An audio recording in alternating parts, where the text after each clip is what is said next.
Ekonin, ginagaya nga ba ang pakilig ng Kimpaw? Talaga ba? San banda? Nako, may kumakalat na namang chikang ewan kung saan napulot. Yung mga pakilig daw ng Ekonin, ginagaya daw ang Kimpaw.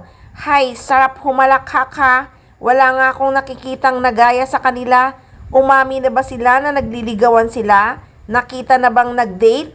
Sa harap nga lang sila ng mga fans nag-sweet-sweetan eh. Ang Ekonin nga sa show lang ba nagpapakilig? Sa off-cam sila nagpapakilig.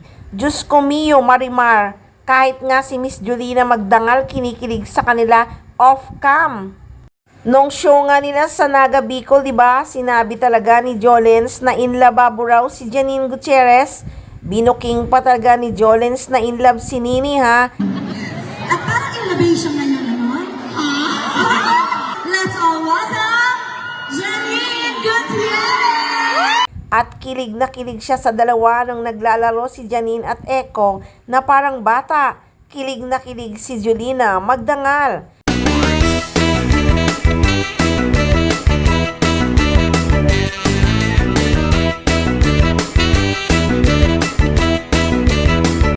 Kung pagmamasdan mo ang Ekonin, cool na cool talaga silang dalawa.